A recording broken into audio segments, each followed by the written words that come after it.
Welcome, everyone. We're just going to let people come into the room and to the space before we start this program. But we welcome you all. I'm Marcia Sells, and I'll be your moderator for the evening for this wonderful celebration of the birthday of Arthur Mitchell and celebrating his life and the founding of Dance Theater of Harlem.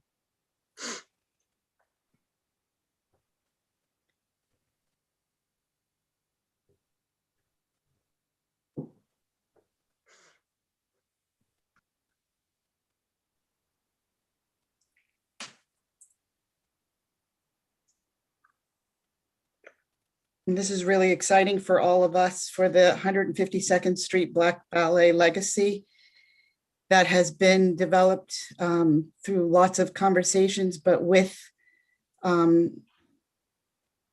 myself and four amazing people have been part of this journey.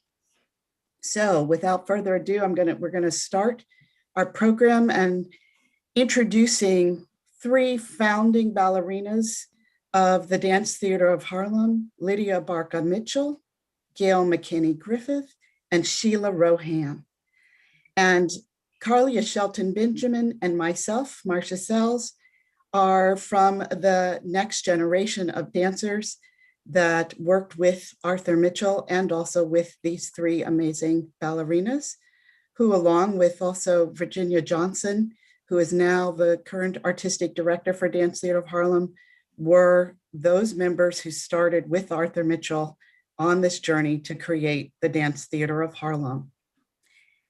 So let us get started, and we'll hear a little bit more about our journey as we respond to questions. And we also have a wonderful opportunity to hear from two people who are helping to preserve the legacy. That is Jennifer B. Lee, who is the Performing Arts Curator at Columbia University's Rare Book and Manuscript Library, and Lynn Garofalo, who is Professor Emerita at Barnard College in the dance department, both who have spent extensive time with the Arthur Mitchell archives, and we will hear from them a little bit later. But first, Lydia, Gail, and Sheila, you're going to be the first to respond to questions, and I think I'm going to start with Lydia. Okay. And at the beginning, how did you first meet Arthur Mitchell? I met Arthur Mitchell when I was 17 years old. I had just graduated from Catholic high school, and I had just started a job at a bank trying to save some money up for starting college in the fall. And one of my sisters, I have 5 sisters and 1 brother. One of my sisters was taking violin at the Harlem School of the Arts. And she said, "Lydia, there's a Black man there teaching ballet." Now, mind you, I had already taken ballet at Juilliard, which used to be right around the corner from 125th Street. This is way before Lincoln Center. But every Saturday for 4 years, starting at the age of 9, I was taking ballet. And then when I started high school for 2 years, every day and all day Saturday, I was at full scholarship at Harkness House of Ballet Arts.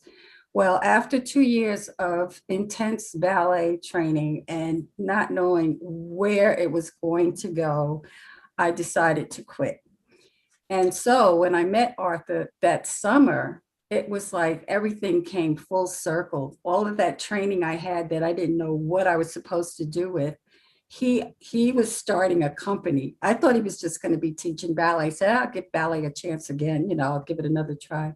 It was a company, and my fairy tale started from that moment on. Wow, thank you. And Gail, how about you? Well, the same. I was at Juilliard, only I was in the college level, and I was training to be a ballet major, but it was difficult. They were trying to hint to me that I possibly could not be a ballet dancer. So I was sitting there, and a friend of mine came over and said, "Well, Arthur Mitchell from New York City Ballet is creating a ballet company for Black dancers." So I immediately packed my dance bag and went up. And Juilliard, like Lydia said, was on Morningside Avenue. So it was only a jump up uptown to go to the class. And then I thought I would come back and continue my studies. And I got there, and Carl Shook was teaching, and I took a class, and I didn't see anyone around. So I just waited. And then Arthur Mitchell came in later, and Carl Shook introduced me to Mr. Mitchell and said, "Oh, she's from Juilliard." And Mr. Mitchell said, "Oh." And then he said, "Everybody, let's perform, let's rehearse." And I didn't know what to do. This was after class, and I thought, well, he's going to tell me what I should be doing. But he put me into the rehearsal. So I was dancing sometimes with Bill Scott or Sam Smalls, and it was the beginnings of tones. Well, you were creating more of tones. And wow. I missed that whole day in school because I was rehearsing. It was wonderful. Wow. That's so great. Yeah. So Sheila, how did you meet Yes. Arthur Mitchell? Well, I had been taking classes around town. I didn't have any specific place that I went to, but I had a lot of ballet training. And my sister Nanette, who's involved in dance and the theater, she said, there's a man, Arthur Mitchell, who's starting a group up in Harlem. Why don't you go to the audition? So I went, and of course, thinking that this was going to be a little community endeavor because it was in a church. So I went to the audition, which was a class, the bar and center and movement. And he took me. He said, well, I'll take you on as an apprentice. And he said, and then, we'll go from there.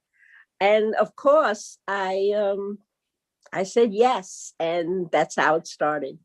That's great. And so when you say church, what church was this? It was the Church of the Masters. And Yes. Gail and Lydia, you were you both had some connection to Juilliard, but did you go to the Church of the Master? Is that where you were meeting We him? started at St. James Presbyterian. That's where Harlem School of the Arts used to be. In that basement. Right, their theater, which is still on 140, what's that, 144th and St. Nicholas Avenue. Yeah. Yeah. Right. Yeah. Yes. Wow. So Carlia, how did you meet Arthur Mitchell? Oh, we want to hear you. So Good. I was scheduled to come to New York. I was dancing with a company in Colorado Concert Ballet. It's now the Colorado Ballet. And there was a woman that came from New York, Dolores Kerr, and she said, well, let's go to New York and see, if you're really going to make this a career. So she had a group of us. And right before I went, the dance magazine with Lydia came out. And I was just in awe. And I can't tell you how many times I flipped through those pages. And so I asked her if I could if she could get me an audition for them. And she did. And so I auditioned with the company on stage at the Uris Theater. And that's where I met Arthur Mitchell. Thank you. So my meeting of Arthur Mitchell, and I met Gail and Lydia and Sheila saw them all at the same time in 1969 in Cincinnati, Ohio, my hometown. The company was coming on a very early tour, and I think you were doing colleges and things, but the reason Cincinnati got chosen was a man named Jimmy Truitt, who many of us know, and one of the early founding members of Alvin Ailey had started teaching modern at the University of Cincinnati, and I was in the college preparatory program learning ballet, being the only Black kid in my ballet school, and all of a sudden, this ballet company of Black dancers in pointe shoes doing, and I think one of the programs I was thinking about, I remember it was, you did Concerto Barocco and then Rhythmatron, but it was like, oh my gosh, there they are, they're on pointe shoes. This is possible.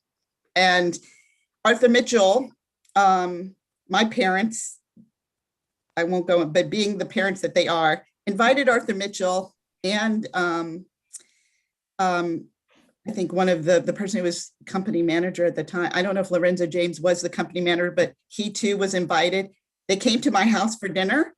I got to sit for dinner, but then I was sent upstairs and the adults talked. And the only thing I do remember is that my mother afterwards said, Arthur Mitchell wants you to move to New York. Now, I was 9 at the time. That wasn't going to happen. But the following summer, I got to go to the first summer program of Dance Theater of Harlem at the Church of the Master. The company wasn't there. I think you all were beginning again, still out and touring. But I started classes also with Mr. Shook. And Mr. Mitchell came in towards the end of that summer program, but that was my introduction to Arthur Mitchell, Dance Theater of Harlem, and a lifelong, just a lifelong love, but to know, I think, as you said, that it's possible and wasn't going to have to be steered towards something else since ballet was what I wanted to do. So, so in those, we've told our first stories and meeting of Arthur Mitchell, and in that maybe a little bit about impressions, but I really want to hone in on that. What did you first think when you met Arthur Mitchell? So Sheila, I'm going to ask you, what did you first think when you met this man, Arthur Mitchell? Right. He was very in charge, quick and precise and no nonsense. Now, this is just after the audition. This is my first, this is my first look at him. And of course, handsome. And I was very impressed, very impressed. I didn't know who he was. I didn't know about his New York City ballet background or anything. I had heard that he had done Broadway and that he was a very good dancer, but I didn't really know of him. But I was very impressed by him, and I did admire him, yes. Lydia, your thoughts of first impression? When I first met Mr. Mitchell, the first thing he said was, take off your shoes and socks and let me look at your feet. I'm thinking I'm coming in to do a ballet class. But he goes, oh, yeah. I want you for my company. And I'm like, company? Now, listen, I've never had exposure to a ballet performance. I took ballet classes, but that's all they were to me, were classes, exercises.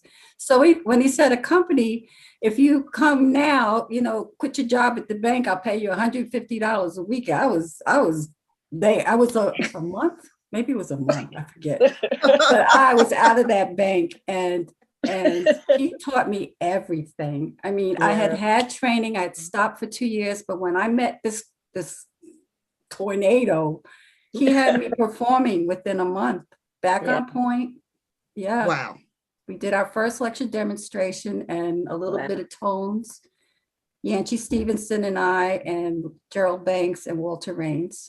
We started with 4 of us. Yeah. I was 17 years old. Oh gosh. Carlia, we'll get somebody new, real recent in the founding. What was your first impression of Arthur Mitchell?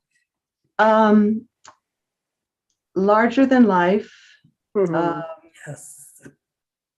dynamic, a little bit intimidating because he had so much energy and he was so, like you said, Sheila, precise.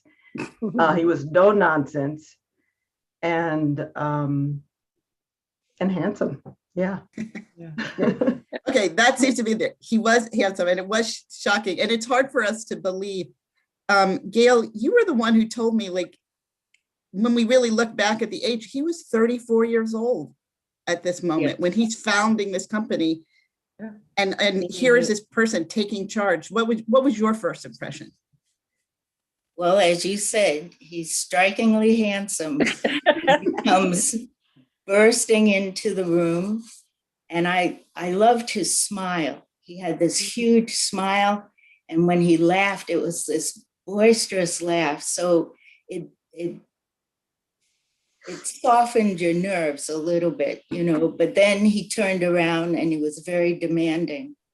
So there was no nonsense in between. If he was laughing, we were laughing. But after that, everything cut to work. But you knew you were in the best place. Yeah, because you were learning rapidly. Yeah. Oh my gosh, yeah. That was what, you know, it's interesting you say that, because even I came from training, and I think that that's also important that there are a lot of dancers, some who were at the beginning of their training in ballet, and some who had ballet training, like Carlia mentions, coming from a company and coming, and, you know, I came from a professional training school program, and also had been an apprentice, an early court and ballet member in Cincinnati Ballet. But when I got there, and I should say, as a 10-year-old in the class, and I was the youngest in the advanced class, I was terrified. Most of the time, I think I spent most of the time just being terrified and wondering whether or not I could, you know, even hold my leg up, and every time he came by me to give a correction, I'm like thinking like, oh my God, he's gonna like, you know, think I'm terrible or tell me to leave because I'm not doing it well enough. And it was all that energy. It's all that energy, but I always wanted to, because of that energy and what he brought to it when he came in, even though I was scared, it's like, I'm going to show him, I'm going to do it. I rose higher and taller. Yeah. And it's like, okay, if he told me to fly, I would have tried. That's just the kind of force of nature that he was. Yeah. You know, when you're in the classroom with him. Go ahead, Carlia. I was just going to say his energy was contagious. I mean, it's like, like you said, if he had asked you to do something, you wanted to do it to prove that you could first. Right. And secondly, just because, you know, you wanted to, because he made you want to. Yeah. You know, you thought, oh, can I do that? And then you do it. And it's like, you know, like, can you try 3 pirouettes? And you're like on point, and you're like, oh, sure. And then when you do them, you're like, okay, of course. Exactly. That was part of my audition. Oh, wow. Go ahead, Lydia. His enthusiasm about us being pioneers and ambassadors was that was really contagious. Yeah. We were all just so ready to do this thing. And you could feel the love, but again, no nonsense, no BS. You know, this is how it has to look. This is how you have to walk. This is how you have to talk. This is, you know, it wasn't just ballet. It was the whole package. Right. And with his enthusiasm and his clear thinking for us, his positive thinking, it was what brought us all together to accomplish this mission. Yeah, I think it's interesting because I think you felt the sense too of mission from him. Yeah. And sometimes maybe it was some of the energy maybe wasn't impatience, because it is about, there was so much that he saw that could be accomplished. And it's like, how am I going to get, you know, maybe in some way, how's he going to get it all done? It was urgency. It was like an urgency. Yeah. He had a plan. Yeah. He had a plan. Yeah. He had a plan. Did he ever share that plan with you all in the beginning? Like Sheila, Lydia, and Gail, in the very beginning, did he ever share, like, here's my plan? Not exactly like that, but he would tell us that backers and different people were coming in, and this is what we were going to do. So we had a small plan of exactly what we were going to perform or how we were going to be presented. And that's basically what he would let us in on his plan. But it turned out, it blossomed. Right. Yeah. It blossomed. We were young. I mean, we were sponges. We were ready. You know? Yeah. You know, I was was saying this is late 60s, early 70s, which is Black Power movement. Mhm. See, and I was with in my neighborhood and my friends, I was a part of it. Not that I marched or held signs or anything, but I was a part of this movement. So that being with Dance Theater of Harlem, when he told us who he was and who we are, not who we're gonna be, who we are, this fit right in to, this became, what I wanted to be a Right. part of, Mhm. not just ballet, but like you say, he was on a mission and I wanted to be a part of that. Yeah. Yeah. Yeah. It's also striking. I mean, like when I saw you all when I was, younger in those first days, and and at that point I've been taking ballet, 5 years since I was 4, but still not sure because I'm not seeing anybody like me. That Yeah. moment of seeing you all is, and everybody, we talk that language now about, diversity, inclusion, seeing someone like you, but we might not have had that Back language, but then. it's like in that Right. moment. And he knew that. I think he knew that. Yeah. Like once I show this and show what's possible, then, Right. so much of the things I think he saw in that moment, if I just show people what's possible, lots of things are going to happen. Yeah. He always said he was going to break that fallacy of Blacks cannot do ballet. Ballet. Right. He always said that. So that Even was though he already you broke were it, his proof. but he Right. Yeah. but he already had broken it. Exactly. Here he is, and Yeah. as we'll see in some of the archives, the 55 getting invited by Lincoln Kirstein to join City Ballet, and then 2 years later becoming a principal. It's he broke those barriers for us. He did it.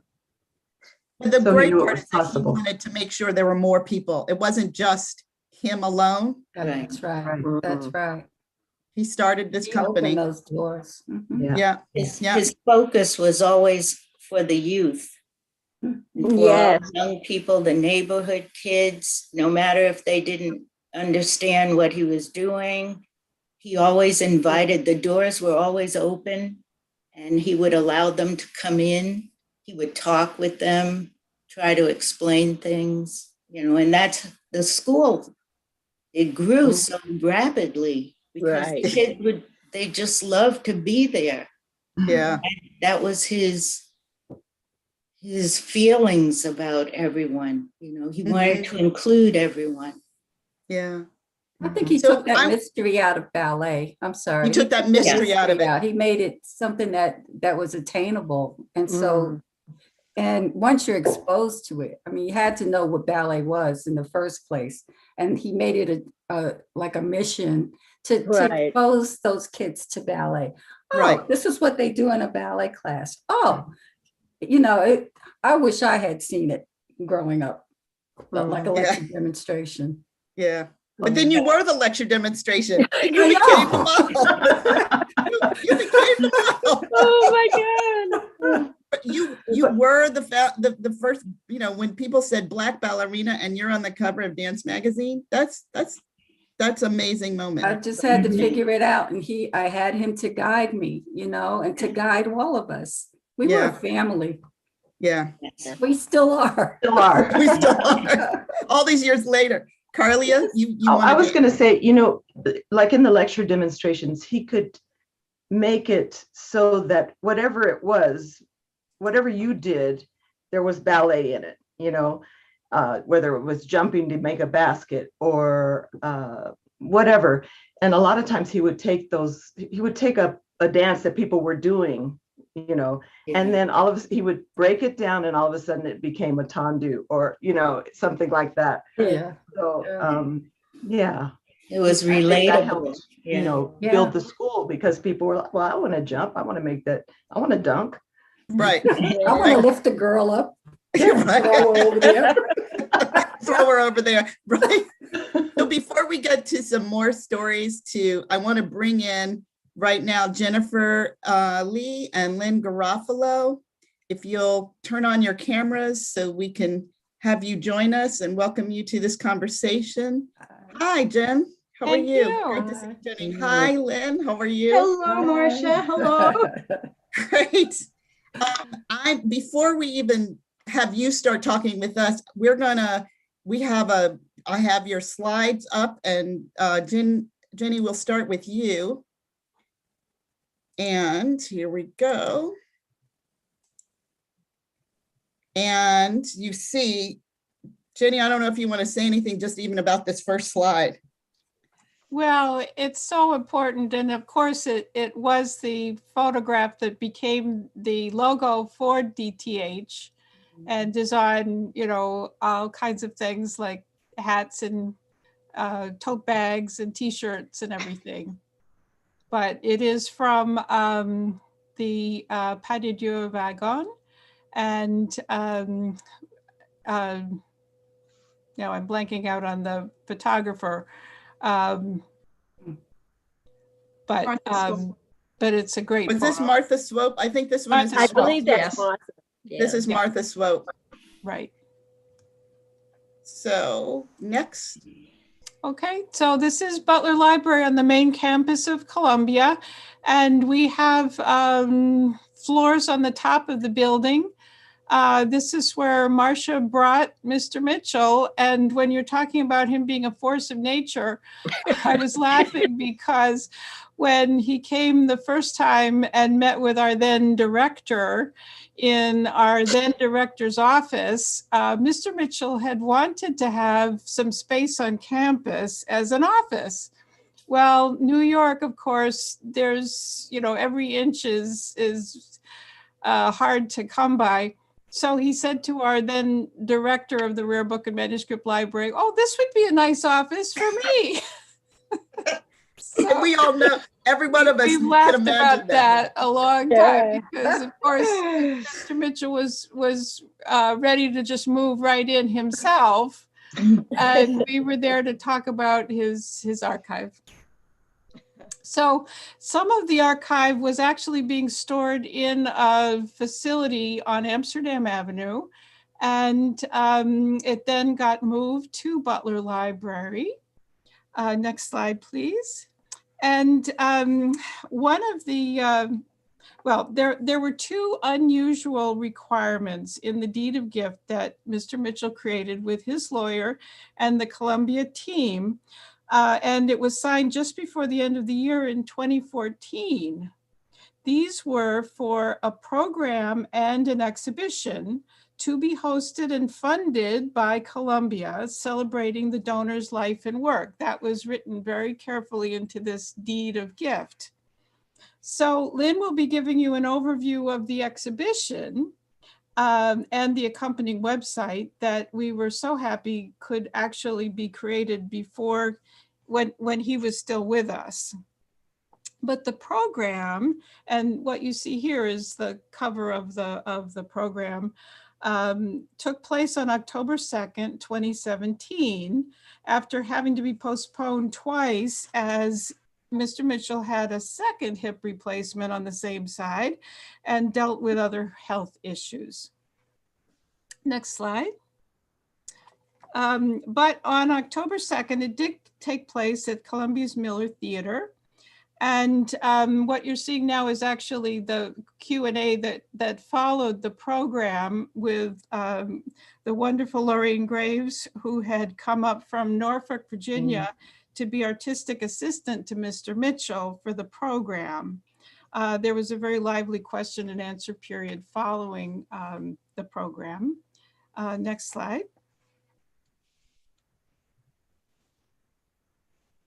Next slide. No. Oh, wow. Marcia, freeze. She's Anyway, frozen.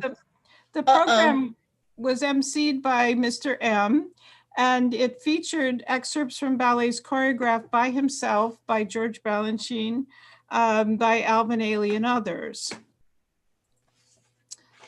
Okay, so. Sorry about that, technical difficulties. Okay, well, this is an image of him, of course, in the exhibition that Lynn is going to be talking to you about. this was in the Wallet Gallery. Okay, now this is actually a page from, sorry, I'm having to find. I think it's my a page notes from his here. first Well, his first grant This is proposal. from the archive itself, right? And this is what this is the first version of the grant proposal to the Ford Foundation that actually began the dance theater. Next slide. Okay, so this is actually from the finding aid that was created for the archive. And over the next few years, after it was all moved to Butler Library, some work was done by Mr. Mitchell's personal assistant to organize it, but the process was pretty long and drawn out, again, in part due to his health issues. But the finding aid is now available through our archival portal, and it was completed by 2019. This is the first page of the Mitchell finding aid.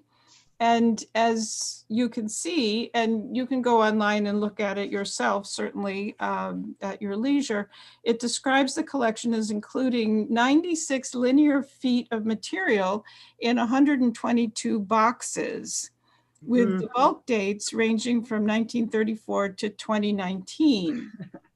Now, the collection includes quite a variety of materials, including this wonderful program signed by all the cast members of House of Flowers. And that was such a wonderful Broadway show that brought together not only Pearl Bailey, Dion Carroll, Josephine Primus, Juanita Hall, but also Arthur, Alvin Ailey, Carmen de Lavallade, Jeffrey Holder, Donald McHale, Walter Nix, Louis Johnson, and Glory Van Scott. Can you imagine that? Among others. Wow. And the choreography was by Balanchine and Herbert Ross, and the director was Peter Brook. So this wonderful program was signed by all the cast. And of course, he kept it as a great remembrance of that show. And then this is actually from a program for his Kennedy Center Award, showing, of course, Balanchine and Arthur. Next slide. And a clipping from Arthur's debut with New York City Ballet in Western Symphony. Here he is with Tanaquil Leclerc. And the date of his debut was November 8, 1955. Here a clip showing him as the first Puck in Balanchine's Midsummer Night's Dream that premiered on January 17th, 1962.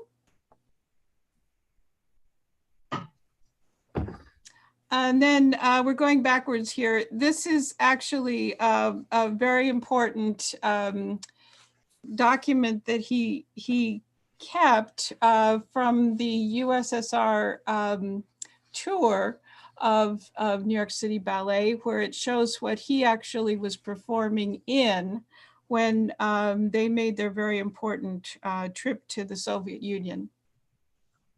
So it says that he was doing Agon, Symphony and C, Western Symphony, and Symphony in C. Episodes and Western Symphony. Yeah, He was busy. he was busy. Oh, wow.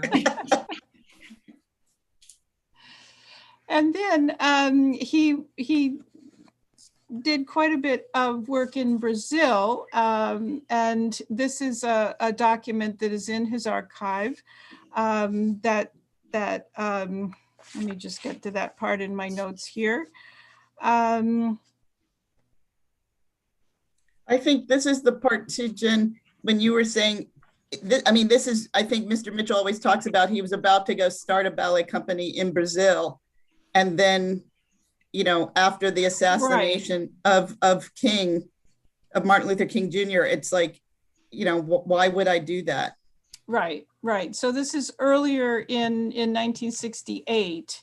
And so in this document, he was trying to get more interest in the arts in Brazil. And this document mentions his choreography and then also rhythmatron and convergences, both with music by Marlos Nobre, who's listed at the bottom among the composers.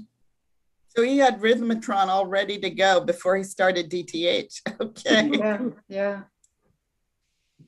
Yeah, so this is, of course, the wonderful Carl Schuck, and in the photos that Arthur kept of dance theater classes, this was a wonderful photograph. I'm sure Lynn will be showing you some more that were on display. One thing that was, of course, an issue when she was curating the exhibition was that it was for an art gallery. So they were mostly wanting photographs and posters and artwork. So what I'm trying to show you is a bit of the other sorts of materials that are in the archive. And for those of us who recognize this is studio, I mean, I'm sure all those who are listening to and watching, this is Studio 3. I see Gerald Banks in the back. I can't recognize all the dancers that are in the back, but this is, with his famous stick, Arthur, Mr. Shook showing, class and demonstrating, but it brings back memories when I see that. Yeah. And then, of course, Zelda Wynn, a wonderful color photo of her. I don't know who the young woman is in the pink. Yeah, I'm not sure. I don't know who that is. Not sure. I don't think. But it looks like it's in her room. Yeah. Oh, and then of course, this is the great Tanya Leone, who I hope is actually with us tonight, and Walter Raines and Arthur.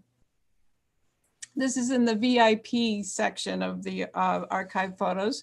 And then a little snapshot of Tanny Leclerc in her wheelchair. And she would come up to dance theater, even though Balanchine was not allowing her to be part of his company anymore, but she would teach in the classes up at dance theater using her arms and hands.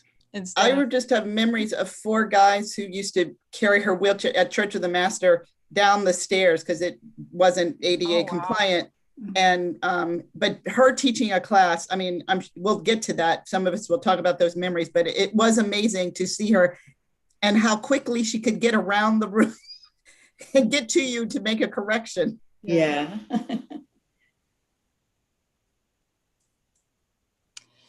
So there are congratulatory telegrams, this one from Alvin Ailey when he was performing at the Metropolitan Opera House in 1985. And then the company, of course, in Douglas attire.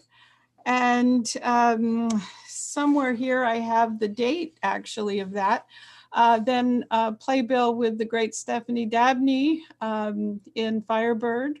And it was just great to see that film again, that documentary. Yeah.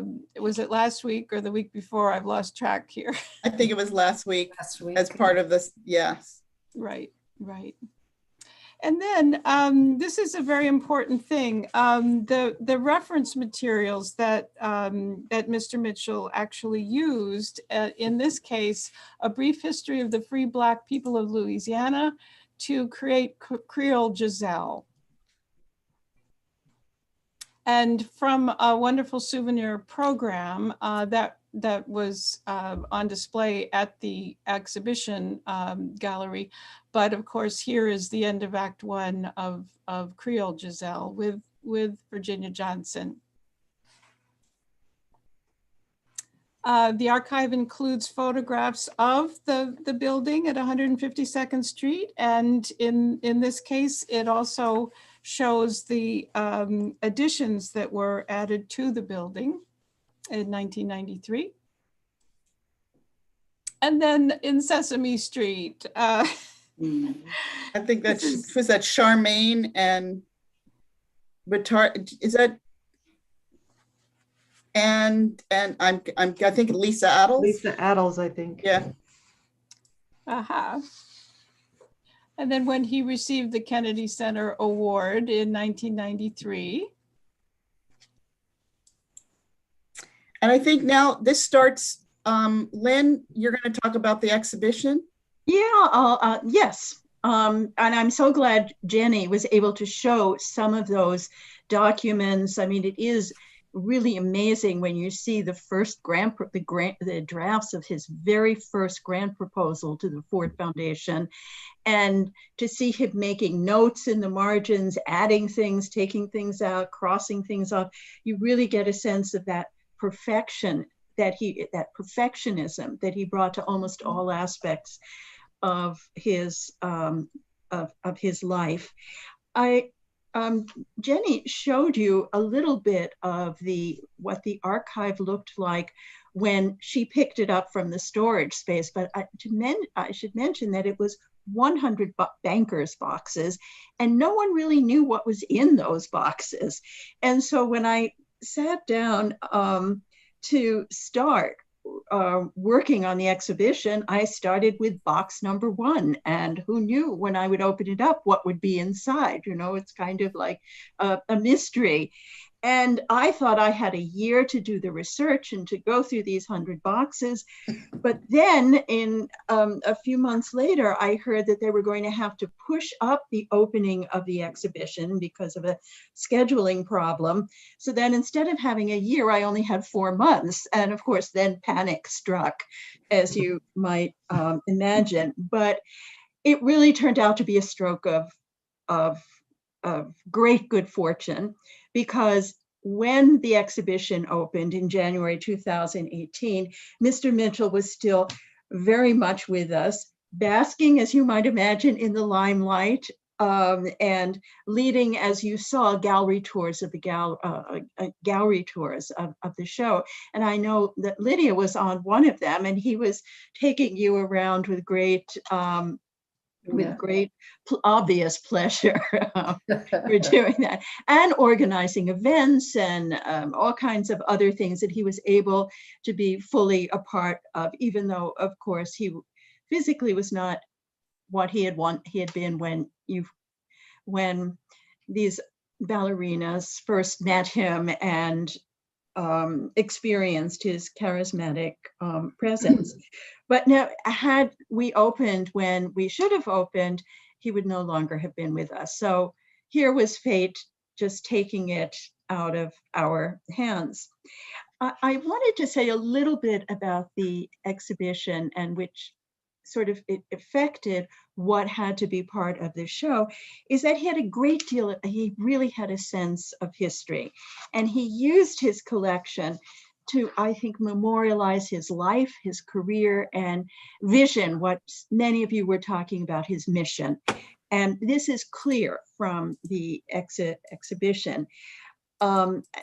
He also wanted us to know certain things about him, even though his great fame in the 1950s and 60s came as a New York City Ballet star.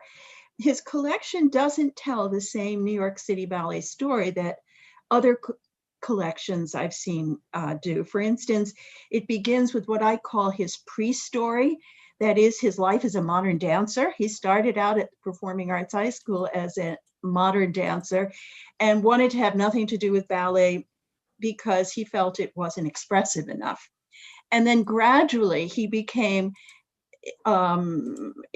took ballet classes at the Dunham School, met Mr. Shook, and then eventually really became completely invested in ballet, but he still did other things. He did stuff on Broadway throughout his career, and as well as doing things in Europe.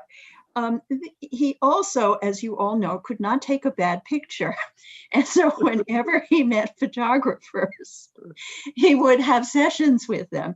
And in 1965 in London, when the New York City Ballet was performing there, he met the wonderful photographer Anthony Crickmay, who was then at the start of an amazing theatrical career. And this was one of several series of photographs, of studio photos, that Crickmay took of Mr. Mitchell. And I just think they were, were exquisite. And I've just shown 3 together that he did. He really showed his sensitivity, his physicality. You could imagine him on stage, certainly in some of his roles, not all his roles, but certainly in some of them. The next one, please. This is him in Bugaku. Yes, am I saying it wrong? No, you said it right. Oh, Bugaku. Okay, Bugaku. Again, in London in 1965. He's with Mimi Paul here. And I think you see that presence that he brought. But I think it's so interesting because that's one of the ballets that he then restaged for Dance Theater of Harlem, for you, Lydia, and for Ronald Perry. But I just find that so interesting, the connections between his life, one might say before DTH, and then the connections with the life afterwards in terms of choreographers he commissioned, people he chose to work with, and works that he decided to restage. Could we just go back to the telegram for a moment, Marcia? I just feel okay. The top there, this was something he put together himself, and we put this in the exhibition. It had the famous telegram from Lincoln Kirstein inviting him to join the New York City Ballet, and the operative phrase there is really as a permanent member, because there had been people like Louis Johnson who had danced very briefly for the New York City Ballet on an ad hoc basis, but he's being invited to be a permanent member. Of course, he's getting the lowest AGMA salary, but that was he started there. And then he put together these pages from the New York City Ballet playbill of that evening, which included his dancing with Tanaquil Leclerc in Western Symphony. And could we see the next, could we now move forward again? I'm sorry, Marcia. That's okay. Okay, this was another one with a lot of connections. He loved Italy, and he loved, I think the first time he went to Italy was to take part in the Spoleto Festival, which was a wonderful experience for him, both in 1960 and in 1961. He acted in Italian. He did all kinds of things with dances with Mary Hinkson, who was one of his favorite partners. And he did other things as well, choreographed and etc. So this is, and then I think one of the first foreign engagements that DTH had was at the Spoleto Festival. So there, once again, is one of those connections from his pre-life and his later one. So would you move? Yes, that. Oh, this is another wonderful one of by Crickmay photo. He went to New York City and took this, I think, on the block where his mother lived. So yeah, could this be the house? Yeah, on 152nd. I think it is. I think it is. Next, please. And another, these European, this work he did in Europe was, again, something I didn't know anything about. And the photos led me to this. These are 2 amazing photos from quite a large set of Mr. Mitchell rehearsing the Agon pas de deux with Allegra Kent. Next. And another one, an Othello that he did at the Munich Ballet. Again, the kind of role that he would not be playing at the New York City Ballet. And another, I loved this one. And I put it into the exhibition of him in Puck. In the exhibition, we were able to put some clips of him dancing in Puck. There's a wonderful film of Midsummer, and he is fantastic. He's like glistening all over. But unfortunately, there were so many permissions to be cleared just to show it in the exhibition that there was no way we could have incorporated it into the website, although we do have some bits of film. Next, please. Another favorite picture of mine, which was the man who couldn't take a terrible picture. This is one by. Sorry, I'm going back. Well, to me, it just shows the artist at work, the kind of work that you all describe that he wanted to elicit from you. He's driving himself there. At least that's what it appears to me. Maybe it's nothing else. Maybe he's dreaming of something else. Those cheekbones. Those cheekbones, I know. Cheekbones. Look at all of that. I mean, extraordinary. Next, this is a ballet, wasn't a very good ballet, that was done by Balanchine in the early 1960s. And there was a segment called, that was supposedly taking place in Africa or had African dancers. It was an 18th century theme. And he and Mr. Mitchell asked for Mary Hinkson to be his partner. I think if Mary Hinkson ever had wanted to work on point, Mr. Mitchell probably would have persuaded Balanchine to let her into the company. Certainly he danced with her a lot on these Harry Belafonte television specials in Europe, and probably in other places, but this was really a very special relationship. And I was really glad that we had one little clip of him from one of the Belafonte specials in the exhibition. And these were two very different covers on Dance Magazine. The one on the left is shortly after he founded the company. And once again, it sort of places him, as Sheila Rohan was saying, within the Black arts movement. And then the other was one of the ballets, one of the last ballets he did at New York City Ballet, not by Balanchine, but by Jacques d'Amboise, which was based on Othello. And again, he was paired with Mimi Paul, whom he frequently danced with during the 1960s. Apparently, this cover aroused quite a bit of indignation among readers of Dance Magazine in the 1960s. Yeah, that's amazing. Yeah. Did not know that. Yeah.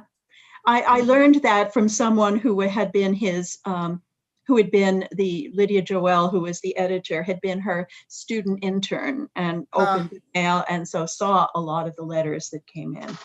Wow. Now in 1989, to celebrate the 20th anniversary of the DTH, Mr. Mitchell commissioned an elaborate souvenir program, but he also commissioned this most amazing thing that was given to Columbia, which was a master. It was a puzzle, a huge puzzle about the company's history and community. Jenny and I spent days trying to unravel its secrets. We did get to some, which we'll share with you now. So this was what you see now here on the screen is the central panel, where the company's home is depicted as a Fabergé egg. And you see, we've turned over a few of the tiles and the pieces, and you can see their names of funders. But also Tanya Leone is there. Oh yes, Tanya Leone with her baton is up there. Yes. And there are I'll more. show you some more. Next one, there's a few more on the next one. On the top two, you see Jesse Norman and George Balanchine. This was among inspirations. And then at the bottom, you see on the left some of these tiles that had, when you turned them over, you saw the name of every piece of repertory And then if you turn that over, you actually got all the information, like who was the choreographer, who did the music, all in miniature. It was the most extraordinary thing. And then as you see, there were figures of dancers implanted there. Could we have the next one, please? And here I love this, Mr. Mitchell on the top left, sort of leaning against this map of the United States as though this is his kingdom. And then embedded here are names of important dancers like Virginia Johnson and Walter Raines and others. This you can't really see very clearly, but there are even things where you can see the names of the places where the company performed in the earliest years, like Church of the Master, the Glenn Tetley Studio, and other things. It is really extraordinary. And the dancers are sometimes shown in different ballets. And some of the, like if you look at the green figure, that's actually Italy. And the colors on the different figures of the dancers show different countries where the company toured. And when you turn them over, you actually see the dates. This was like puzzles inside puzzles, inside puzzles, inside puzzles.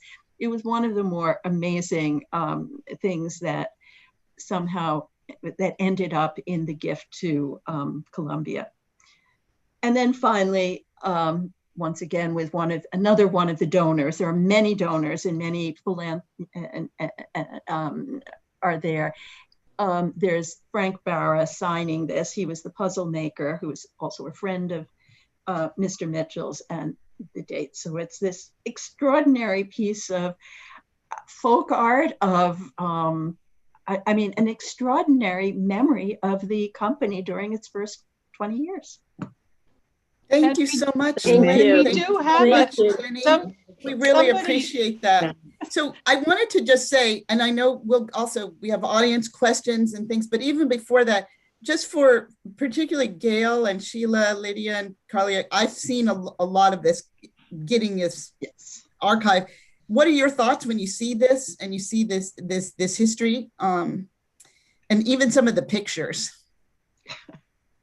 It's magnificent. It's he took such heart with everything he did. He it developed into what we know now is Dance Theater of Harlem. But he made sure that everything was laid down and documented and disseminated among everyone. You know, included everyone and everything. So I think it was amazing. Also, I have to say, when we at the time, so 2015, when we did the symposium, which was an early and conversations and sort of introducing that he even had given his archives, it struck me. It's like, oh my gosh, 2015. 55, we'd actually made it happen on, in terms of an anniversary of his actual being part of the permanent New York City Ballet. As you said, Lynn, certain things, fate was just playing a role. If we hadn't been able to have those conversations, and him, as opposed to somebody else giving his archives, but he himself giving the archives. Yes. It's amazing. I do have to say in this, it's very important. We also have to thank and applaud Darren Walker, Ford Foundation, which, said to Arthur Mitchell, you're a legacy, and preserving the history of Black arts icons. It was very important to Darren in particular, and he put the support of the Ford Foundation behind it. Yes. To know and to convince someone like Arthur Mitchell that your life is a legacy and your story is a legacy to be told to others for the future. I mean, and so here we can have a moment of this birthday celebration talking about his life and his work, and see what he thought about his life and his work, just from the things that he saved. And even poor Jenny, I did warn everybody what it was going to be like working with Arthur Mitchell, and that he was going to be particular. And so that when people started calling me after I had left Columbia, it's like, what do we do? I was like, I told you all what it was going to be like. But seriously, this is really amazing. And we just thank you so much, both of you, for presenting it and showing it, and say to people, please go take an opportunity, because the fact that it's there, it means that more stories about him and people's connections to him can also be told. Yeah. And we didn't say very much about the website. Is it that's in the chat? We don't have it in the chat, but we will make sure to, Jenny, if you send me actually a text, I will put it in the chat, and we will also send it out and follow up materials. But also, if you do go to Columbia University webpage and go to Rare Books Library, you will also see the archive, but we will make sure to get it out about the webpage link. Well, one thing I wanted to mention, what Lynn also did besides curating the exhibition was to create a wonderful add-on material that is on the website. There are some essays there that were commissioned, but in particular, I want to point out the timelines that she created in that very short span of time that she had. A timeline for Arthur and his career, and the timeline for DTH. So we will make sure that we also share. Yes, we were studying it because we were like, we didn't remember some of the things in the timeline. But thank you, Lynn. And thank you. I would forget things, and I didn't have a place to go to sort of, and then I thought, well, that means we need to have a list of things. Absolutely. We need to have a list of the works. We need to have a list of, and so that in itself was, for me, very, very instructive. And Zita Allen, thank you very much, has put it into the chat, the links for the exhibition and the library. Thank you, Zita. Thank you, Zita. Thank you, Zita. We love that. A shout out from the audience. Wonderful. I was just struggling to find it, but Zita, thank you. I now want to go to because I know we have some eager questions too from audience that are current, and then we have some questions that also came in. And I'm going to raise those. Here we go. This one is for Gail, Lydia, and Sheila. What role did you play in the development of lecture demonstration format that was so successful? And do you have any stories to share? Wow. What role did we did as we were told? Yes, we did what we were told. But talk a little bit about that lecture demonstration, because we were riffing on this in preparation for this, about what we thought of it. Talk a little about when we walked in and what it meant to be part of this kind of lecture demonstration format, and give a little description for those who may not know how choreographed the lecture demonstrations were.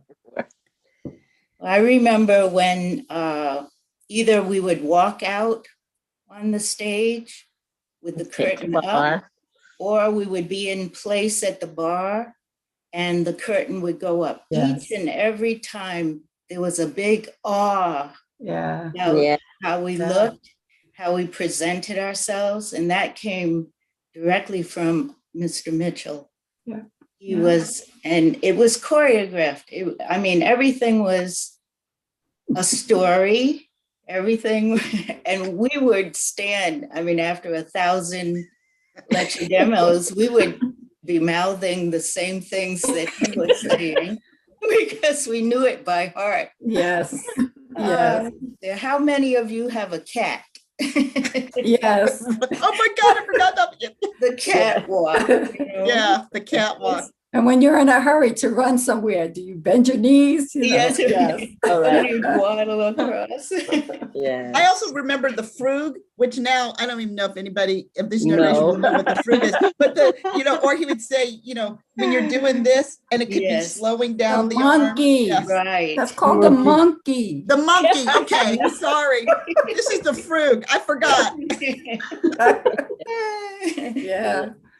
But he would ask the kids, does anybody want to come up and show me the newest dance? And it's like everybody. Yes. Everybody. They were Yeah. just so excited. And so I swear to God, I wish I had seen one growing up. I mean, I took ballet classes, but that's all they were. Ballet, this is what I'm working towards. Oh my goodness. Right. Yeah. But I think when you saw those lecture demonstrations, I think kids actually, even though it is work, every single ballerina, every single ballet male dancer knows you have to go to the bar every day for the rest of your career if you're going to keep dancing to do this. But the way he made it look, I think excited people to think, oh, yeah, I'll go do that. I mean, the real part was when you came into the studio and had to do the work, but made it enjoyable. Yeah. And I it love was those so lecture it was demonstrations. so informative because he showed point shoes, what the Right. point shoes are made of,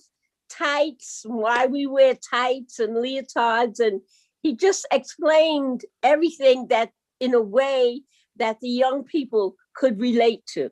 Yes. Right. Yes. It's true. Yeah. And go ahead. I was going to say, Karya, you came into the company when the tights changed. The color of the tights changed. Let's Oh. talk about that. Yeah, that was, well, during my audition, I went back, he told me to go put my point shoes on, and I went backstage and there were two ladies, I think it was Susan Lavelle and maybe Gail or China White, and they were sitting there dyeing their shoes. And I was just like, oh my God, this is what it's supposed to look like. It's supposed to be one line, it's not a broken line, and it's supposed to look like your skin and you're actually standing on your point shoes, right?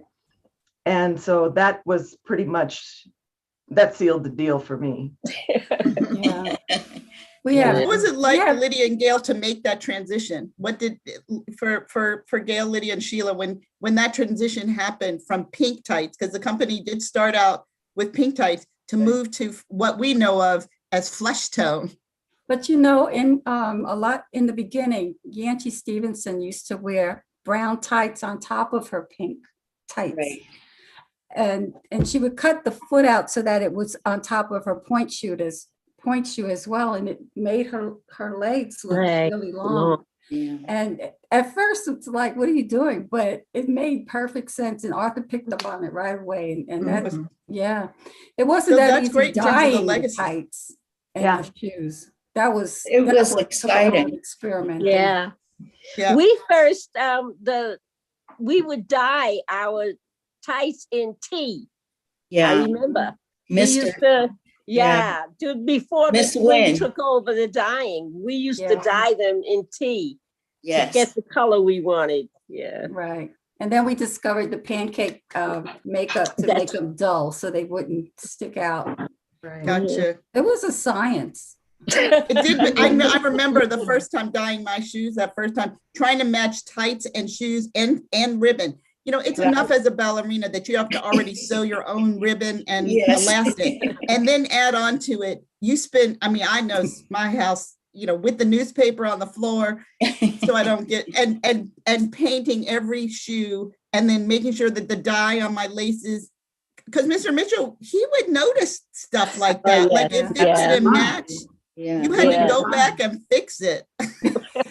We had to bang our shoes so that they wouldn't make a sound on the stage. Right. The thundering elephants. He goes, why do you sound like thundering elephants? What is that?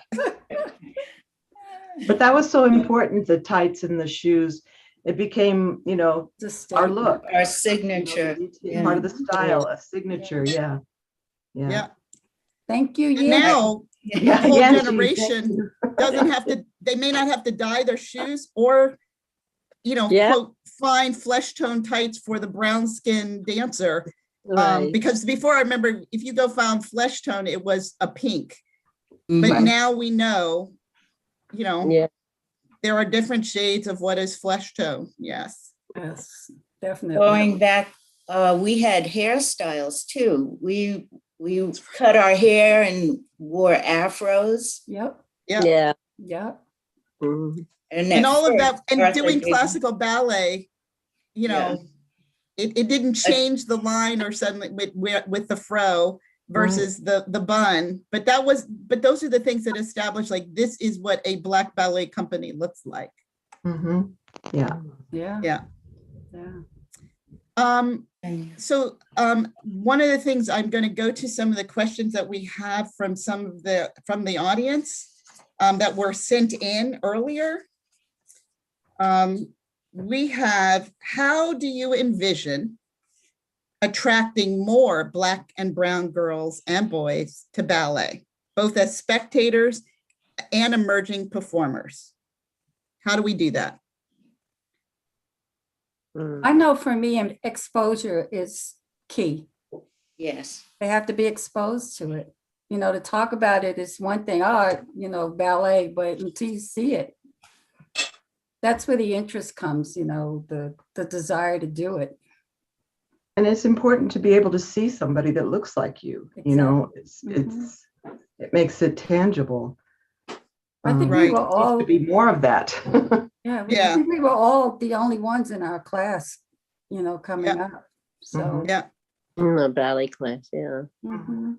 So you have to thinking of that more, the more exposure, and even in 2021, I think it's more exposure and more direction, and knowing that there are opportunities, like you can see yourself growing in the ballet world. I think that that's also, that you will have opportunities to be a soloist or a principal, and why, or that there is a Dance Theater of Harlem or Complexions and Lines Ballet, and those are companies that had embraced the Black ballet dancer, but other companies that had not in the past, and even there's still some challenges, although we know that there are people who have broken barriers at other companies, but there's still, exposure is still critical. Go ahead, Lydia.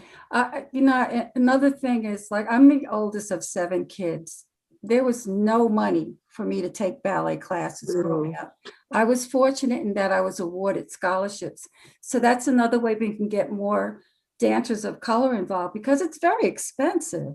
Right. You know, if my mother knew how much a pair of point shoes cost when I first started, she would have had a heart attack. You know, and you go through 2 or 3 pair a week. So Yeah. it's like taking tennis or, you know, golf lessons. All of that is so expensive. So if there's a way to lower the prices, or for like the 152nd Street, for us to get together and try to get those funds out there to help these people that want to study, can't afford it. Yeah, I think scholarships to schools, the cost of point shoes if you're a girl, but ballet shoes for boys. I mean, even the dress, and even mentoring to help somebody know what it means to do this and to enter this world, to be able to share that knowledge. Yeah. Very true. The other question is this, and Lynn and Jenny, maybe you'll know this from the archive, or Sheila and Gail and Lydia, maybe you know, who gave Arthur Mitchell his big break? Well, we thought it was Balanchine, right? Yeah. Well, that's in ballet, but even in terms of, Oh. I think he would have run, if he ran for president, he would have been president. I mean, he would have beat whatever up he Brock. said inside, that's what he was going to do it. So, yeah. Yeah, didn't he go to LaGuardia High School? He went, well, what we now call it was performing arts. So he was at performing arts. Oh, right. Yeah. And he did Stepping Out with My Baby, some tap number, and that's how they got in. Maybe it was that junior high school teacher who saw him at a school dance and saw him moving and thought, this one's got talent. And it was then that he decided to apply and encouraged him to apply to the high school performing arts. You know, she might have been the one who started it. Now, maybe he would have ended up going there, you know, going his way and found his way into dancing. But I think she was the one who knew that there was something there. I think things Mm. happen for a reason. In Right. 4th grade, I had a nun that taught a little dance to Waltz of the Flowers. And I had never heard classical music like, I loved it. I don't know what the steps were, but I must have been like a nut on stage because she told my mom, you've got to get this kid some lessons. Juilliard 2 blocks up the street, you know, so it's like sometimes fate just comes together like that. And I got All a the full time. scholarship because there was no money for ballet class. I didn't even know what a ballet class was. I think I'm taking dance lessons at Juilliard. Woo! And they tell me to go stand over there, put my hand on this bar and bend my knees. So, okay, when do we move? You know, but it's exposure. If I knew that I was working my way up to do, you know, this, then I would have been like, give me more. But to Right. me, it was like, Yeah. But the thing is that it's also, I think also we keep saying exposure. Somebody also put in the chat, the cost of point shoes now is $80 to $90. I Oh, can't even try imagine. 160. Can't even imagine. Absolutely. And you know, but when you start performing, shoes last what? Maybe one night, maybe one ballet. I mean, like and if they that. don't break in correctly in the first place, you can't wear them. That's right. Right. That's exactly right. That's exactly right. So it's interesting, both in terms of both exposure, cost, expenses, thinking about how you help to supply that. Somebody also asked a question about teaching in elementary schools for physical education, teaching ballet or teaching, is that something that would draw more Black and brown kids to this art form? I would think so, yes. Yeah, I For think sure. now, especially because ballet is known, I think many more children and young people are looking at ballet. And I really think that they would take advantage of a ballet class in school. Yeah. Yeah. Yeah. Gail, you were going to ask me, go ahead. I just wanted to make a point about the point shoes. We used to have cubbies where Mr. Mitchell would order our point shoes, and we had a lot of point shoes. And when we were ready to go on tour, I think we were complaining maybe that we didn't have enough because he was sort of cutting back. That's to show you during that time, that was considered expensive also for him, but he sort of spoiled us with that. We had a whole box full of point shoes. Yeah. How did that And start with the box of point shoes? I mean, because for a company to start your ballet company and to have shoes for everybody, do you know where that first started or how I know Gamba at one point was part of the quote sponsorship, but where did it begin? I think It began with Capizio. Oh, it began with Capizio. Yeah, because he would take two us pair a week. We got 2 pairs a week. at first. How did you keep those 2 pairs a But week? then once made them the last. Capizio had sponsored us, because he would take us to Capizio, we each had our own shoemaker. We had a number for our shoemakers, and we had special order shoes. And these were all, and we were spoiled in a way until he stopped it. And then he Or you rationed realized out how our expensive shoes. it was going to be. Yeah, right. He rationed our shoes. Maybe and that's when they went to 2 a week. So maybe tell how we that's used what to- it was. Tell how we used to save our shoes. Go ahead. Somebody Oh. tell the story how you had to keep your shoes. Oh, yes, he had to shellac them. Or put that Elmer's shellac glue. inside, Yeah. Yeah. double shank it, you know, Yeah. put another shank inside. Mhm. And I And remember we- once running through a pair of point shoes and then just going downstairs, you know, to this, because that closet that was it next to what was Studio One on the first floor. And I was going in, I'm going to get some shoes. And I don't know why I always got caught with stuff, but he's like, young lady, what are you doing? I said, well, I need some new point shoes.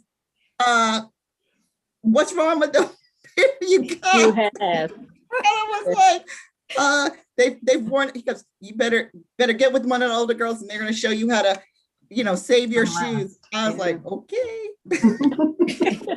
Did you ever, were you still darning the points? Because I in the did. old days, in the Didn't do that. 40s and 50s, dancers used Right. to darn the points. It was enough that we had to No. dye everything. Thank God Well, I didn't. that's I didn't have to darn any. I didn't have to darn point shoes. And we would do lecture demonstrations at public schools and they would wax the floors Oh, for us. right. So we did have we usually had one peer at least that had a rubber. Rubber, yeah. The sole rubber. on it, and a rubber We tip. had a special guy that would rubberize our shoes. Yeah, yeah. Because Because the Otherwise- lecture demos go ahead, Lydia. No, the wax, and then shaking a can of Coca-Cola. Yeah, the and spritzing it Coca-Cola. on the floor to make it sticky, so we wouldn't Right. fall and break our necks. Yeah, because the schools thought they were doing a really great job. They'd wax the floors and it'd be super shiny and it could glisten. You could see yourself in it. It was wonderful. But God help you when you had to actually turn and dance. Who told the story that you went running?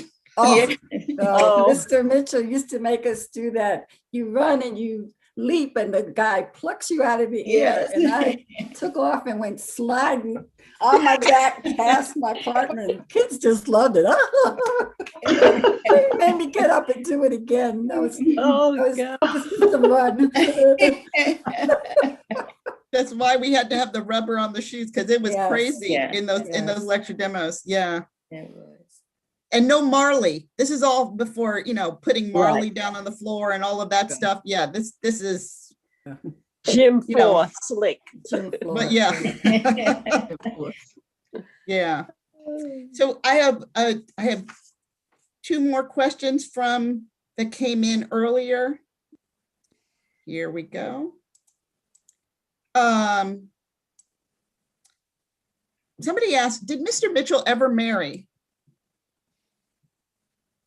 He I married know. dance It must have theater. been a Dance theater secret Harlem. wedding. It was Yeah. no. He He married was married dance to the theater. ballet. Yeah.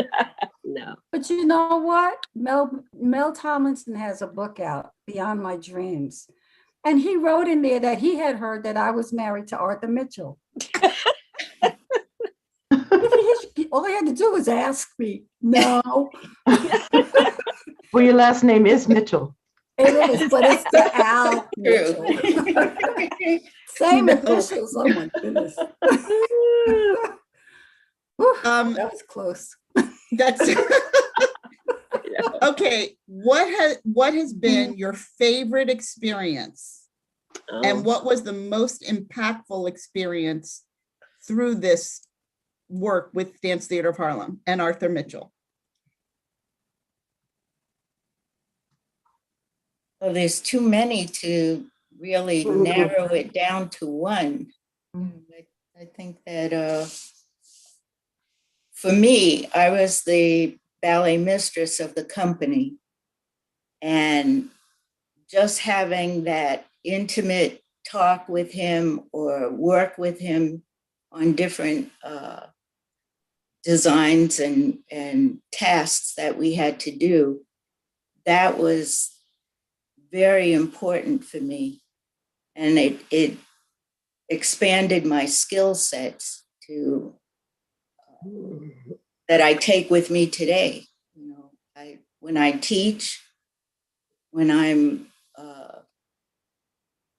just living, just going through life, he put a lot of emphasis on communication and love and compassion, as well as being very demanding for excellence. So all of that I took with me. I appreciate it. Yeah. Hmm. Sheila? Well, that first performance we did in Spoleto, that was the top of the mountain for me. We had only been like 2 years together. It was 71, I think. Yeah. And here we were dancing at the Spoleto in Italy, first time to Europe, all of that. It was just an amazing experience. And I will say also, when you say what was impactful, is I had to tell Mr. Mitchell that I had children. Because when I entered Dance Theater of Harlem, of course, I didn't open my mouth. And I looked young. So maybe he had no idea. But finally, I said, well, I have to because my schedule has to change. The children were getting older. And I went in and I told him, and he said, well, you should have told me sooner. I would have given you a little more raise, you know, I would have upped your stipend. And that was all. Wow. That was all he said. Wow. You know, and after that, he didn't treat me any differently. You know, we had a terrifying thing about being late. He did not at all. Oh, God help you. Yes, you were late. But I think he would let me slide because I was coming from Staten Island, going up to 152nd Street every day. And like I said, he didn't treat me any differently. I worked with the dancers. I was one of his babies. Yeah. So that was, I appreciated it. I really did. Yeah. Lydia? Yes. That brings me to that soft side of him because when we were in Spoleto, Gail and Sheila, I don't know if you remember this, but Miss Wynn had to go back as soon as we got there. She had to go back for knee surgery. Right. Mr. Mitchell flew back with her. And so I'm on the floor upside down, stretching my legs, and I hear everybody screaming. And I turn around and Mr. Mitchell brought my baby brother back with him. Oh, I forgot that. Yes. Right. Yes. And, you know, Oh, from a family of 7, I mean, I was always homesick when we traveled, but this was the best present he ever Right. gave me. Oh, My little 11-year-old brother and I got to see Europe together. yes. Wow. Yeah. that's amazing. Wow. Amazing. Carlia. I think for me, one of the first things that was so amazing for me is when we did the command performance for the Queen Mother. Oh. And at the, Mhm. having people stand on their feet, first of all, and yelling bravo, and how many curtain calls we would get. That was Yes. like amazing, amazing. Mhm. And of course you had to turn and bow to the Queen. Queen Mother, excuse me. And that. Yeah. Yeah, that was amazing for me. I guess for Arthur Mitchell, one thing he did do for me was to teach. He taught us all how to present ourselves in any situation, and that I have taken with me through my life. I think we all have. Yeah. I've been able to open some doors that were closed previously to Black people. In the fine jewelry industry, I was always the first one. And I really credit that to the way he made us be, and the way he insisted that we were, you know. Mhm. Yeah, there were so many other moments, you know. I can't really think of one particular. It was just the whole experience really made a big difference for me. I was thinking too, when the first big event for me was also and big fundraising event. You know, had been in a ballet company. I know about fundraising, but when Mr. Mitchell was also having, Halston was coming in and for the ballerinas to get the Halston dresses. I mean, the stars, meaning Lydia and Gail of Virginia, had the beautiful dresses. But it was like that level of detail about what his dancers look like when they're going out, and his lectures before about, no, you can't just be a wallflower and stand at the wall. If somebody comes up to you, you're going to talk to them about, you know, what it means to be in company or your experience. And I want them to know, because it wasn't just that you were dancing and that you're not capable of speaking. He was really clear. And also that he had confidence, even though he was often directing us and yelling at us and drilling, he had confidence that we knew how to handle ourselves, but he wanted to make sure, I'm going to make sure that these people know you know how to handle yourself. You know how to present and to talk about your art form or yourself. I mean, and that, I'd say it is truly carried throughout all the things that I've ever done. I just thought, to that level of detail, not just the ballets or how he prepared you for the class, that level of detail to what happens when you have to go and essentially be part of the marketing and the selling of the company and getting funders, that this was as much a part of what you were doing, and that you're part of, and we'll all say this in unison, greater than yourself. And yourself, something larger than yourself. Greater than yourself, right. yes. That's right. Carlia, go ahead. No, I was just going to say it's something larger than yourself. And look what he did. I mean, Yep. Look what we did. Yeah, yeah. Well, that's also with this too, all of the people there, we've got lots of different people whose hands are raised and people giving us great statements on the side. I just too want to acknowledge some of the people who've also, and even people who are part of the school and not of the company, but I was going to say I'm hearing from Sarita Allen and Donna Wood were in the first summer program.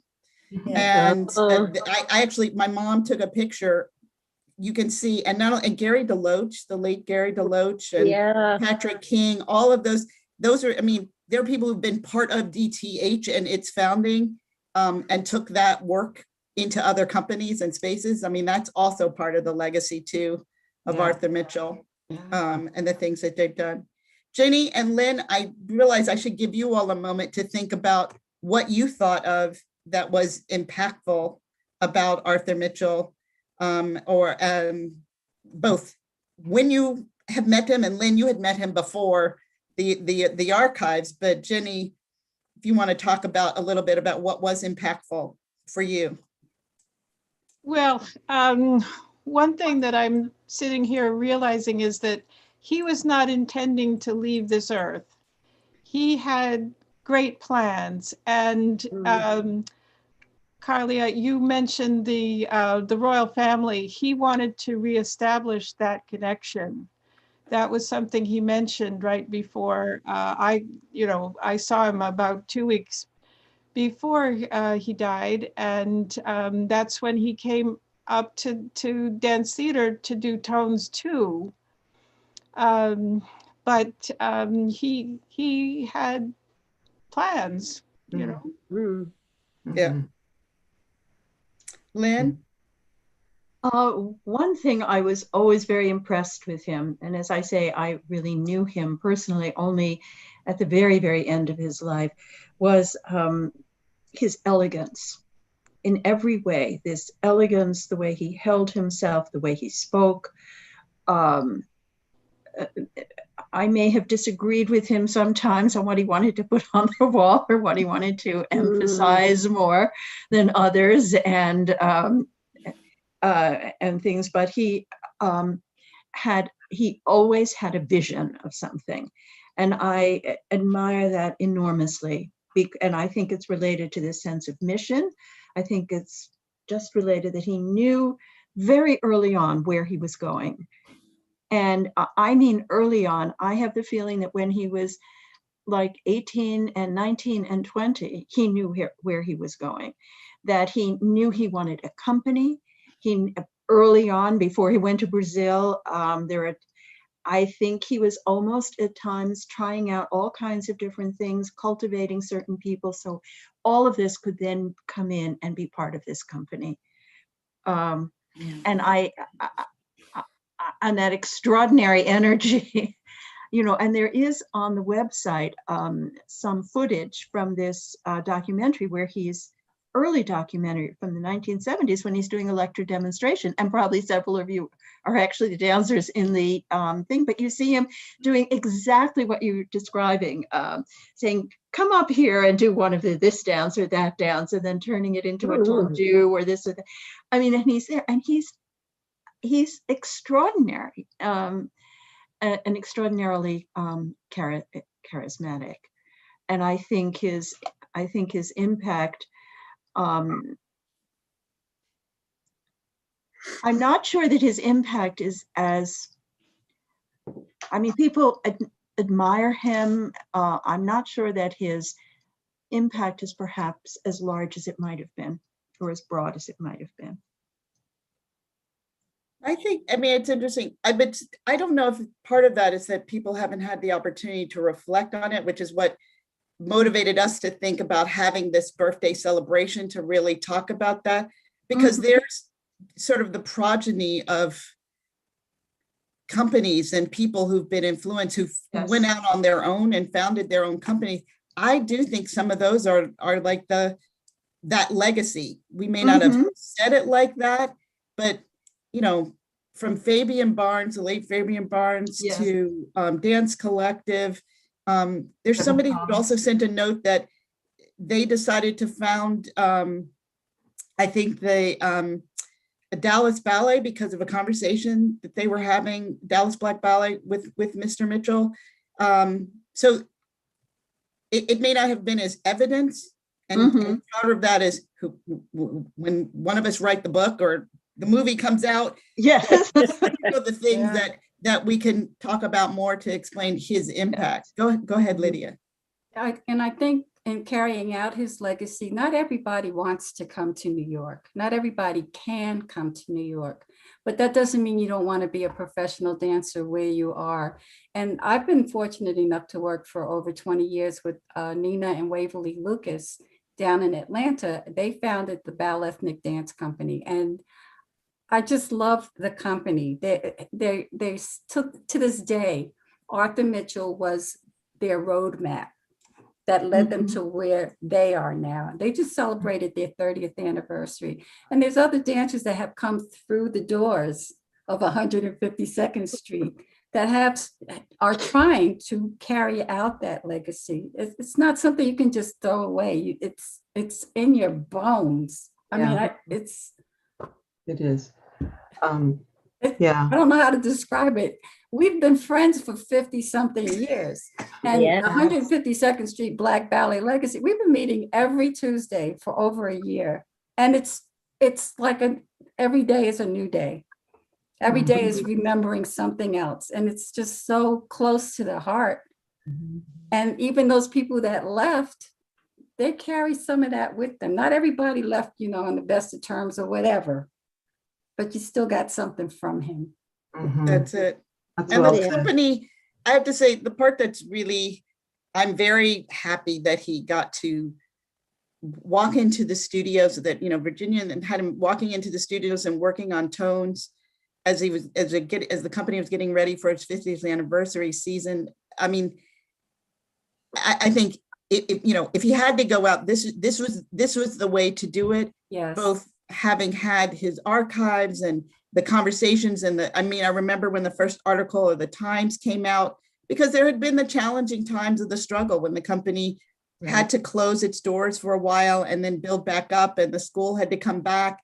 But it was a high note on which he left. And I think that's the most important. And to your point, Jenny, I don't think he saw himself leaving. He lived each day like, I've got things to do and I've got whole plans to put forward.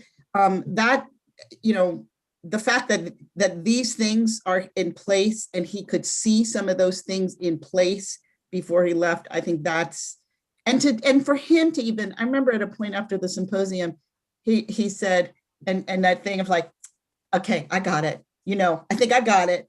I understand, because he could see in each of the different panels and the people speaking, the connections that he was making, from somebody talking about art and education to, even design, as we said, and the changes in dance from, we were talking about the point shoes and the tights, but for him to see that, I think also was really quite important before he left this earth.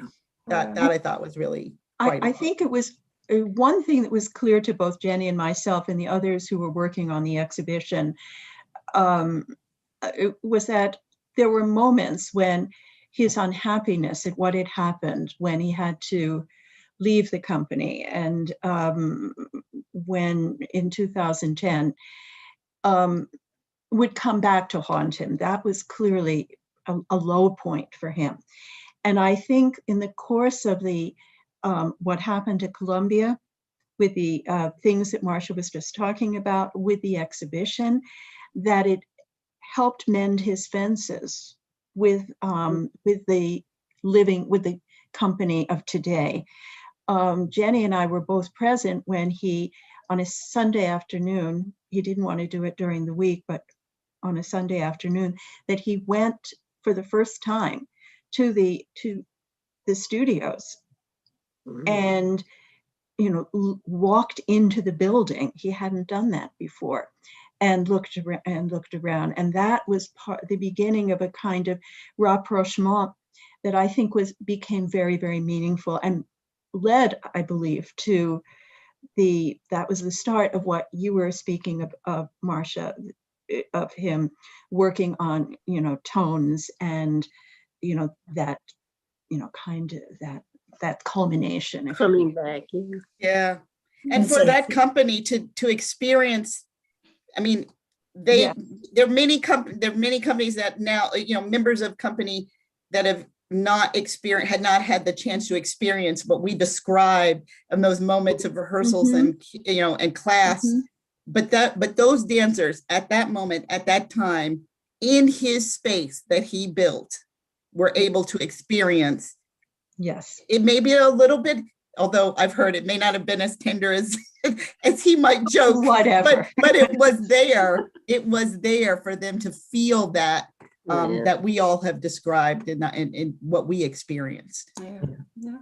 And And that was Virginia important. calling him on his birthday during an event in the studio. I mean, I'll never forget that.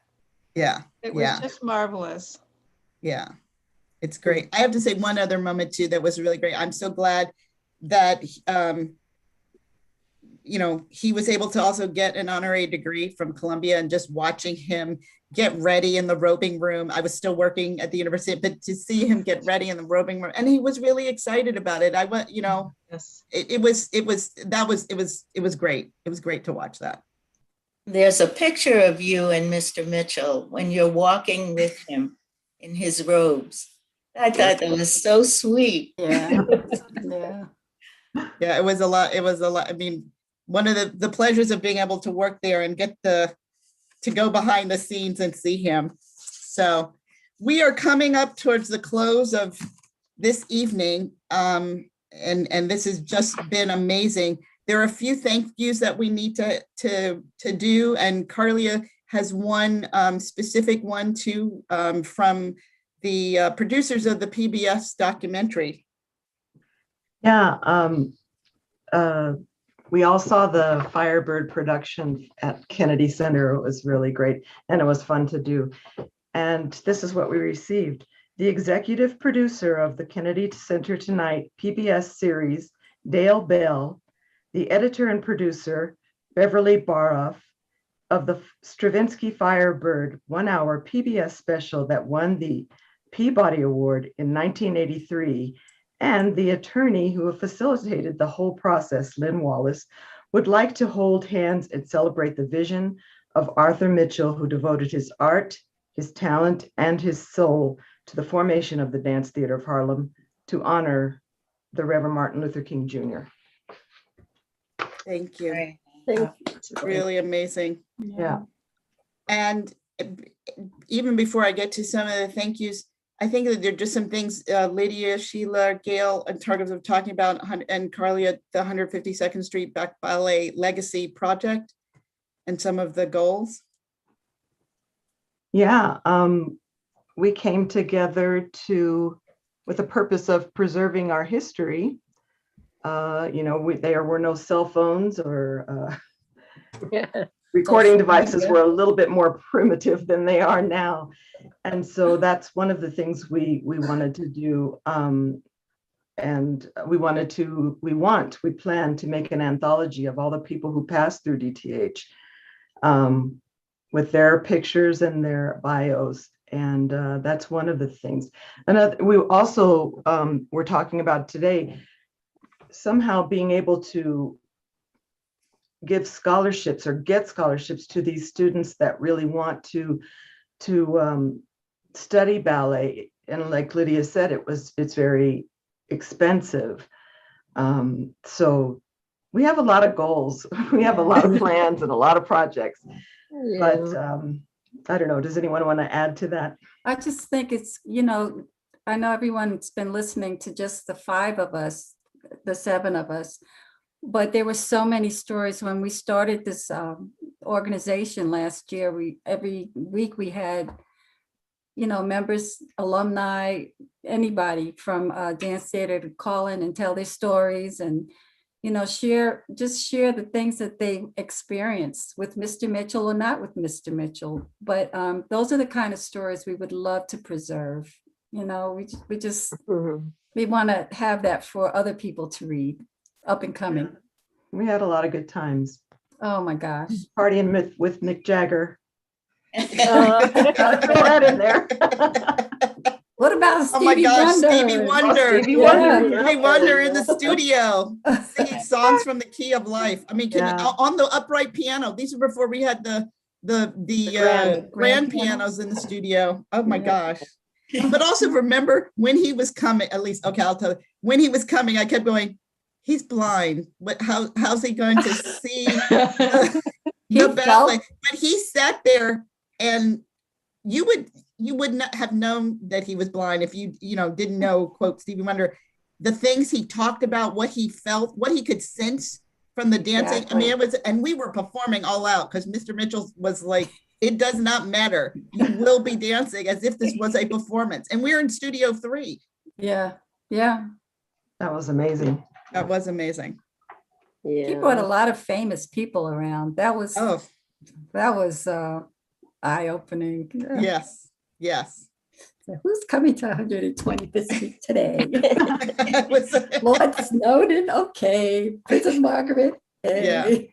Well, even, I mean, we have to say, Cecily Tyson and Oh, Donna Cecily Peters, Tyson. who were all, I mean, they started. they started it. They were, and I have to say, I didn't know the story of the founding and the relationship until Miss Tyson told that at his memorial. That was just, stunning. But those are the kinds of people that were coming every day up to 152nd Street. Yeah. Leontine Price, Lena Horne. Yeah, Yeah. right. Yeah. I was conversing with Cecily Tyson on occasion before she passed. And I just want you to know, I had been telling her about our meetings, and I know she's looking down on us very, very happy because she wanted so much for Arthur's legacy to continue. And I told her that that was our goal, to continue that and preserve that legacy and our legacy. So I'm sorry she's not here to witness, our very first debut, but yeah, she was very much wanting for us to succeed.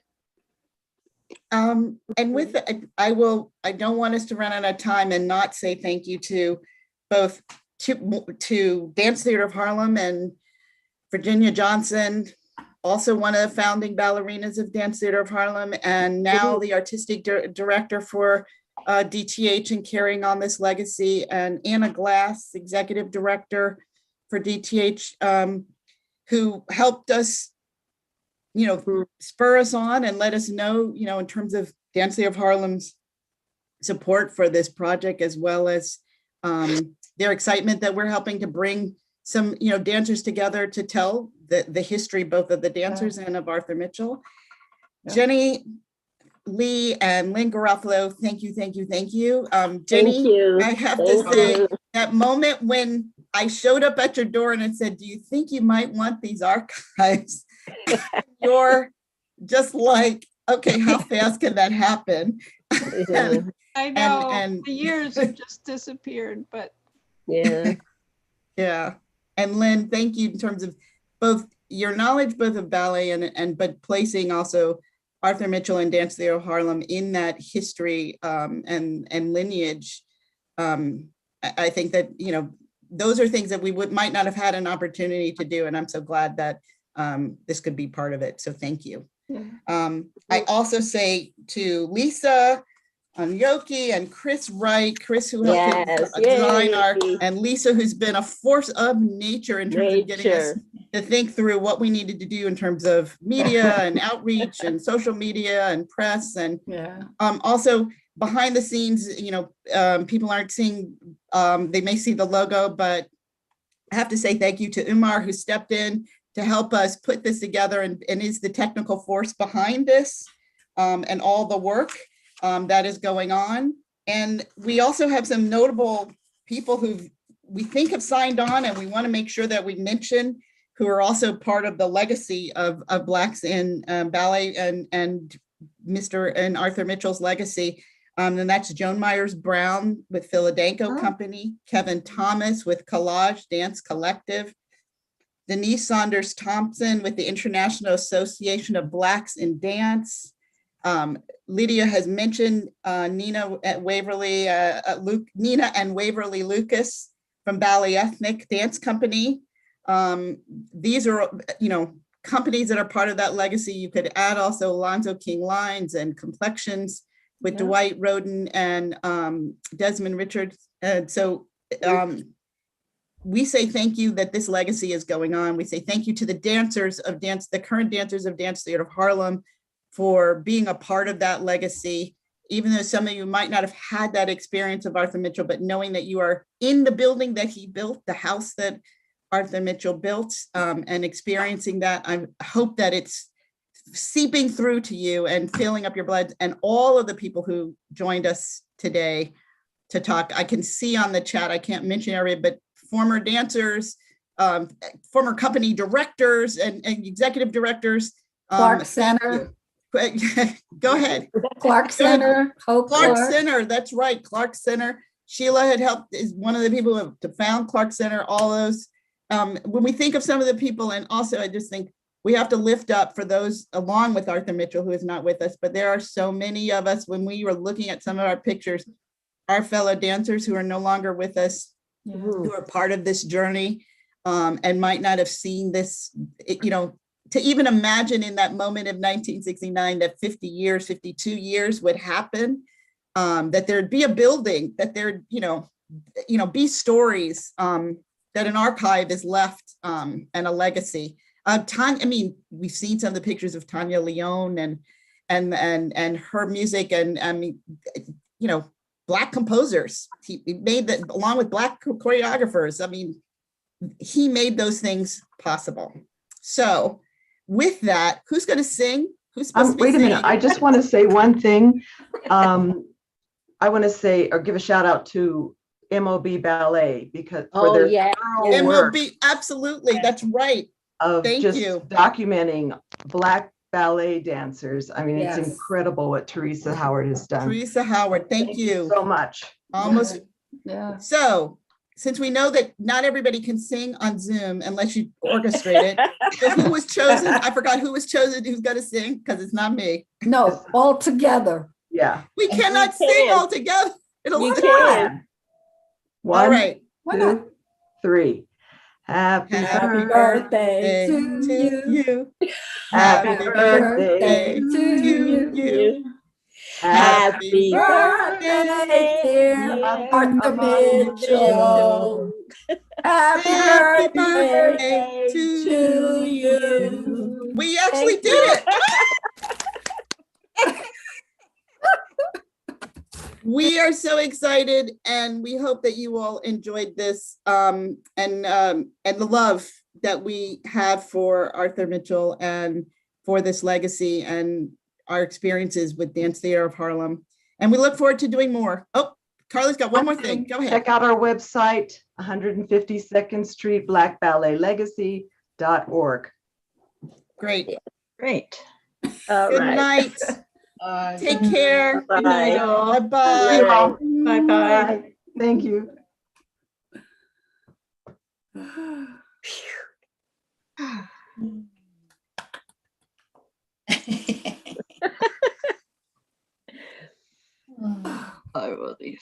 I think my blood pressure